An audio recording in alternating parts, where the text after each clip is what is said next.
Trop de séries télé, pas assez de temps pour les regarder, Tête de série vous aide à trier.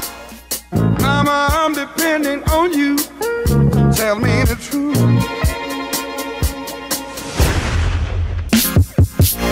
Servi par une équipe de luxe, des actrices aux scénaristes en passant par le réalisateur, Big Little Lies est la mini-série événement de ce début d'année.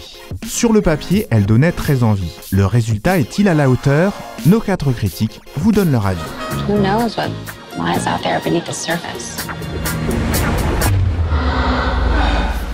Au bord du Pacifique, tout n'est qu'ordre, luxe et secret.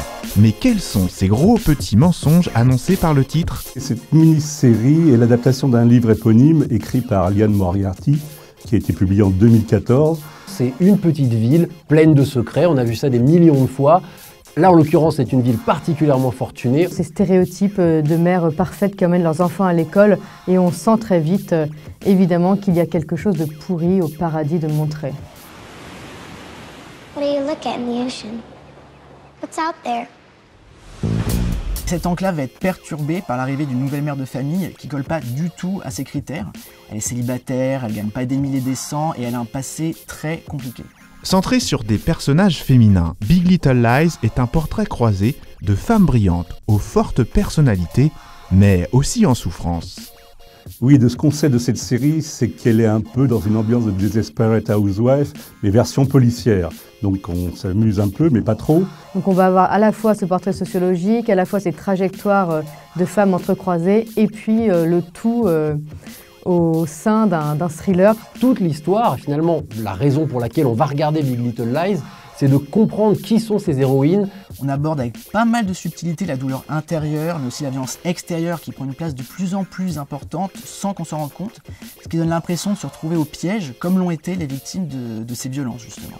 Devant la caméra, Nicole Kidman, Reese Witherspoon, Shailene Woodley, au scénario David Keeley, à la réalisation Jean-Marc Vallée, Big Little Lies a de sérieux arguments. Oui, la série a de grands noms pour l'aider à se faire connaître, dont celui de Nicole Kidman, qui va ramener beaucoup de curieux et de fans. Les actrices sont nickel, la réalisation, rien à redire. Il y a pas mal de cuts et il y a pas mal de plans courts sur des gens qui témoignent de cette histoire, qui sont superficiels à mon sens. Et la série n'est jamais meilleure que quand elle prend le temps de laisser ses personnages et ses actrices jouer tranquillement. Pour moi, c'est un petit peu trop, ça manque de radicalité, ça manque d'une voix particulière, un petit peu trop formatée pour être fascinante. L'écriture est rythmée avec des petites pointes d'humour par-ci par-là, c'est très bien. Le seul regret que j'aurais, c'est que je trouve que l'intrigue du meurtre pèse pas assez sur l'histoire. C'est l'heure du verdict de Tête de série. Big Little Lies est-elle un produit de luxe sans saveur ou une œuvre haut de gamme de caractère? On est curieux, mais on va juger sur pièce quand même. Finalement, plus on avance, plus ce qui pouvait paraître superficiel devient profond, touchant et humain.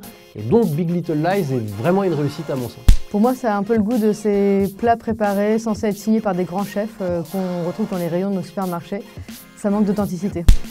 Un très bon travail sur la colère qu'on sent bouillonner et au fur et à mesure monter chez tout le monde. Reste à voir si la conclusion, qui devrait adresser la croche policière de la série, sera à la hauteur, mais en tout cas c'est un très bon travail.